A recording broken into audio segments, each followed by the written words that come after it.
Assalamualaikum warahmatullahi wabarakatuh. Perkenalkan, kami dari kelompok 6. Di sini kami akan mempresentasikan hasil analisis manajemen strategi pada PT Rexo National Food dengan produk yang biasanya kita kenal yaitu McDonald's. Dengan dosen pengampu, Ibu Siti Herawati, SEMP.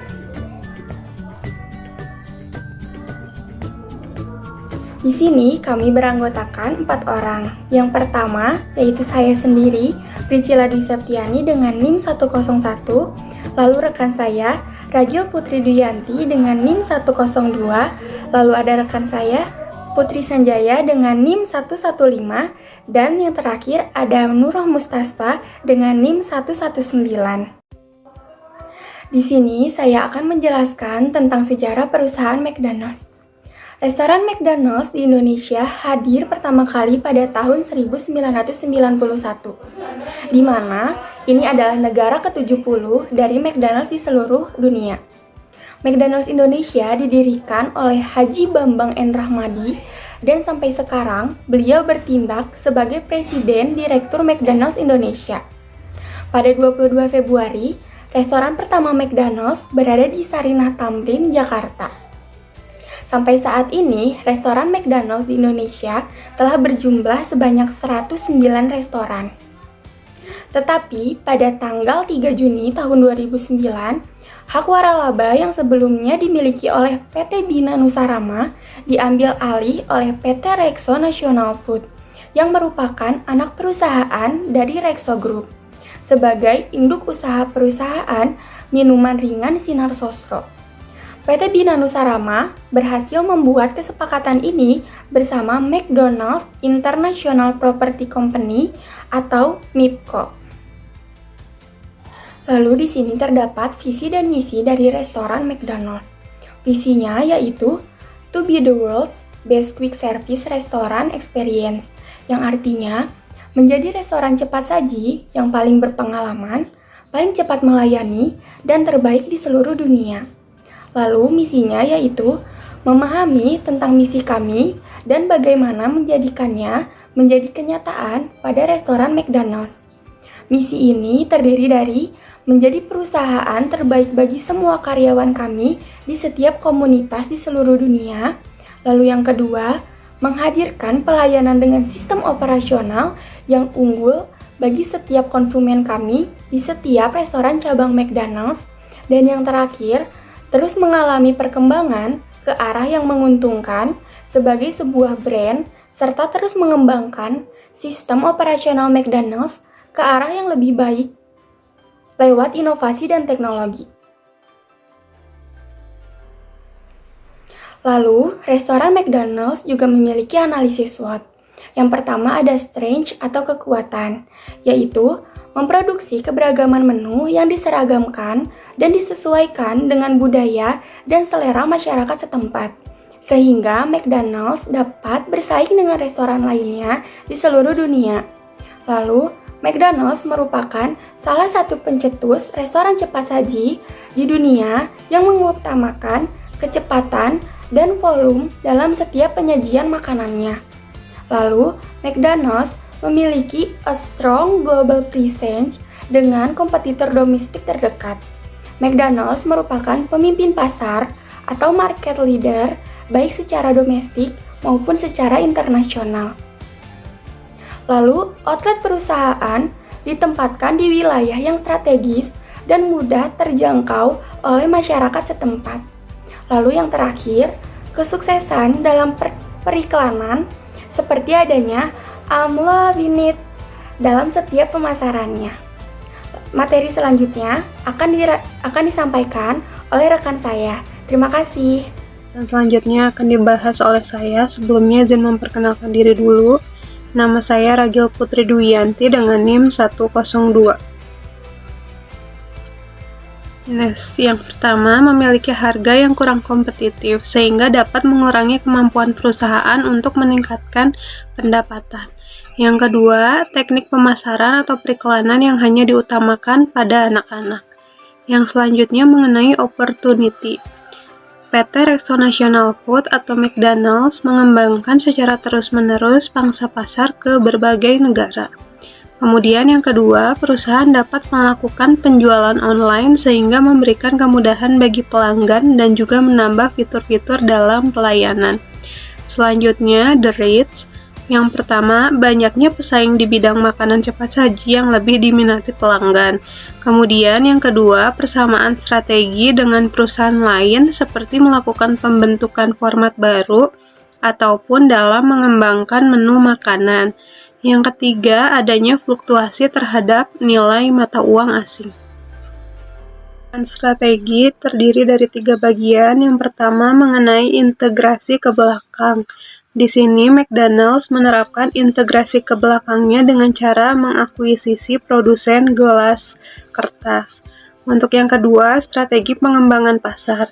Dalam proses pengenalannya, McDonald's melakukan berbagai strategi, diantaranya yaitu merubah menu di beberapa negara, kemudian menambahkan beberapa makanan dengan rasa lokal, dan menghilangkan beberapa makanan yang tidak populer.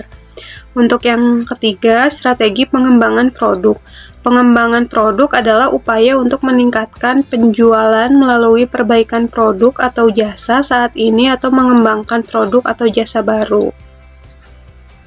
Pengembangan produk McDonald's meliputi strategi produk permanen, yang dimana McDonald's memiliki beberapa produk yang dijadikan menu permanen yang tidak akan diubah. Strategi ini ditetapkan agar McDonald's selalu memiliki ciri khas produk yang dikenal konsumen. Untuk yang kedua, strategi produk temporer. Produk kategori ini adalah produk pelengkap atau musiman dari produk yang permanen yang ditawarkan. Produk kategori ini ditawarkan untuk memberikan pengalaman baru bagi konsumen. Selanjutnya, pengembangan strategi produk lokal. Karena McDonald's telah berkembang menjadi perusahaan multinasional, maka di setiap negara McDonald's membuat beberapa produk untuk memenuhi kebutuhan konsumen yang spesifik pada pasar negara yang dilayaninya. Selanjutnya mengenai strategi adaptasi lokal. Strategi ini mendukung strategi sebelumnya di mana McDonald's membuat produk yang rasanya disesuaikan dengan rasa lokal. Biasanya ini bukan produk baru, melainkan produk yang sudah ada dan rasanya dimodifikasi kembali sesuai dengan rasa lokal. Untuk pembahasan selanjutnya akan dibahas oleh rekan saya.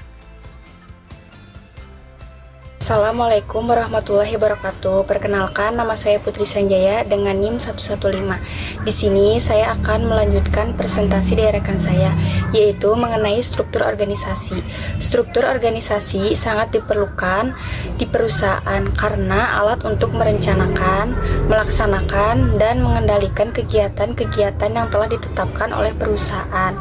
Berikut ada struktur organisasi awal pertumbuhan yang ada di McDonald's atau struktur sederhana yang terdiri hanya pemilik dan karyawan saja.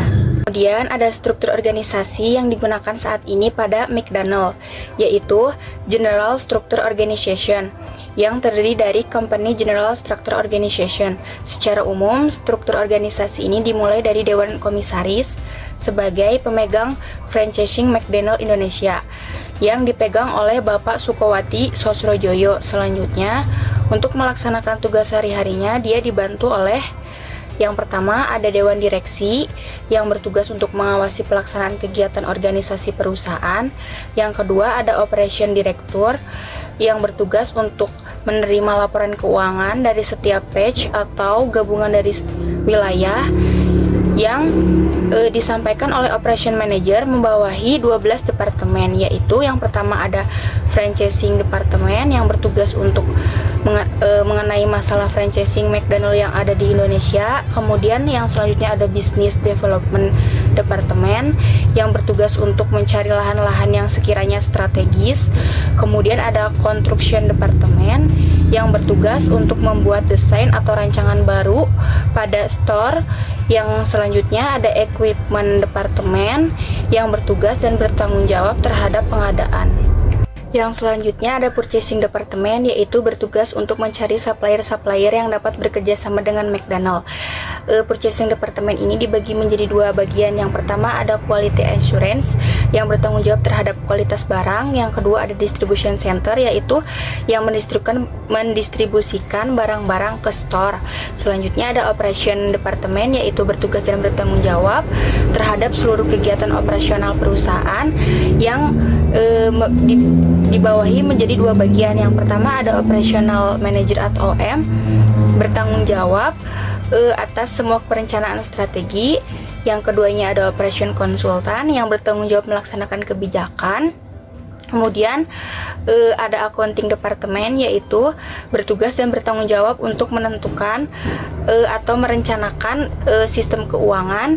Kemudian ada information system department, yaitu bertugas dan bertanggung jawab yang berhubungan dengan sistem informasi yang ada di perusahaan. Yang selanjutnya ada training department, yaitu bertugas untuk menangani segala macam yang berhubungan dengan training department yang dipimpin oleh seorang manajer trainer. Kemudian yang selanjutnya ada public relation department, yaitu bertanggung jawab terhadap keseluruhan yang berhubungan dengan masyarakat. Yang selanjutnya ada human resource development atau HRD yang berfungsi dan bertanggung jawab terhadap hal-hal yang menyangkut pautkan dengan sumber daya manusianya. Yang selanjutnya ada marketing department yang berfungsi untuk mengatur pelaksanaan pemasaran dan perencanaan pelaksanaan promosi. Departemen ini dipegang oleh yang pertama ada marketing manager, bertanggung jawab terhadap program-program pemasaran. Yang selanjutnya ada local store marketing executive, bertanggung jawab terhadap program-program pemasaran. Yang selanjutnya ada local store marketing koordinator yang bertanggung jawab untuk memelihara hubungan baik dengan para pelanggan. Kemudian yang terakhir ada McD Kids koordinator, yaitu yang bertanggung jawab terhadap segala sesuatu yang berhubungan dengan McD Kids. Kemudian struktur yang keduanya itu ada store structure.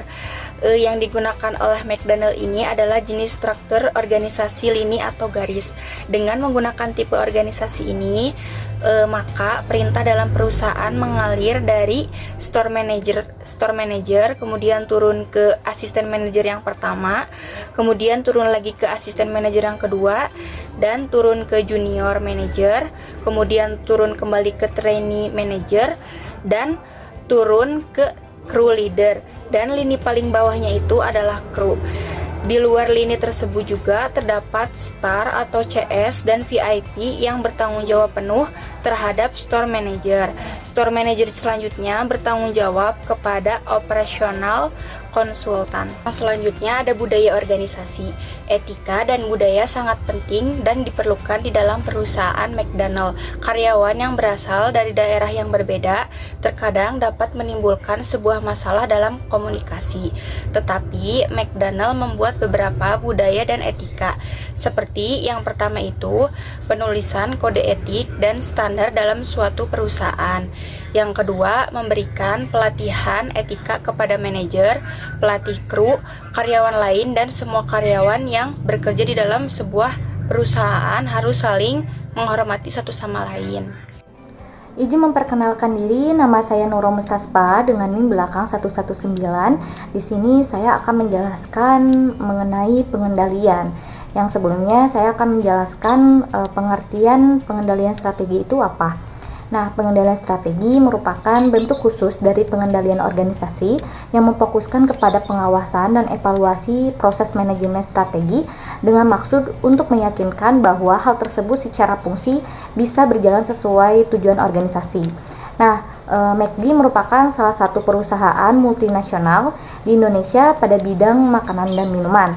Walaupun perusahaan ini masih mempunyai kekurangan dan ancaman seperti adanya pesaing yang dimana-mana dengan produknya itu sama, tentu saja akan mengakibatkan tingginya tingkat kompetisi di perusahaan, salah satunya itu McD. Maka ya pengendalian yang dilakukan oleh McD ini merupakan menciptakan inovasi dan meningkatkan kepuasan pelanggan. Seperti yang pertama, melakukan pengembangan produk seperti varian menu, rasa, topping, packaging yang dilakukan untuk produk yang dikembangkan sesuai dengan referensi pelanggan. Untuk yang kedua, melakukan pelayanan dengan baik kepada pelanggan seperti servis, kebersihan, serta cita rasa dari makanan itu sendiri. Nah, di sini terdapat dua sistem pendekatan pengendalian strategi, yaitu pendekatan tradisional dan pendekatan kontemporer. Nah, PT Rexona National Food, yaitu disebut juga McD, menggunakan pendekatan tradisional. Nah, maksudnya pendekatan tradisional ini didasarkan pada pendekatan umpan balik. Nah, pada strategi, sasaran, dan tujuan organisasi, perubahannya hanya sedikit atau tidak adanya perubahan sama sekali sampai waktu yang ditentukan. Nah, di sini terdapat beberapa proses pengendalian, yaitu terdapat 3. Yang pertama, menentukan standar ukur. Nah, untuk standar ukur yang digunakan PT Rexona National Food atau disebut juga McD yang terdapat di laporan keuangan bahwa pada tahun 2019 sebesar 5% yang akan datang. Untuk yang kedua, mengukur kinerja perusahaan. Berdasarkan laporan keuangan tahun 2020, PT Rexona National Food atau disebut juga McD telah mengalami penurunan penjualan bersih sebesar 10,09%, yang artinya McD memperoleh pendapatan bersih sebesar 4,73 miliar. Namun pada tahun 2021, McD mengalami kenaikan penjualan sebesar 25,9%, yang artinya meningkat sebesar 14,9% dibandingkan tahun sebelumnya, yaitu 2019. Nah, untuk yang ketiga, membandingkan hasil pengukuran. Nah, pada tahun 2020, McD kan mengalami penurunan 10,09 dibandingkan dengan tahun sebelumnya, yaitu sebesar 11%. Jadi, penurunan pada tahun 2020 ini disebabkan oleh adanya COVID-19 yang melanda di seluruh dunia, termasuk juga Indonesia. Jadi, pada perusahaan PT Rexona National Food tetap menjalankan strategi bisnisnya, yaitu dengan mengeluarkan menu baru, yaitu Tasty of Japan Minis. Nah, tapi untuk tahun 2021, McD bekerja sama dengan idol dari Korea BTS, serta mengeluarkan menu baru, yaitu BTS Meal yang berisikan chicken McD Nugget yang diberi sweet chili, saus, dan sojum sauce, yang membuat pada tahun 2021 ini mengalami kenaikan penjualan sebesar 25,9%, yang menghasilkan pendapatan sebesar 31,8 triliun. Mungkin penjelasan dari kelompok kami sampai di sini. Mohon maaf apabila adanya kekurangan dan kesalahan, mohon maaf. Terima kasih. Assalamualaikum warahmatullahi wabarakatuh.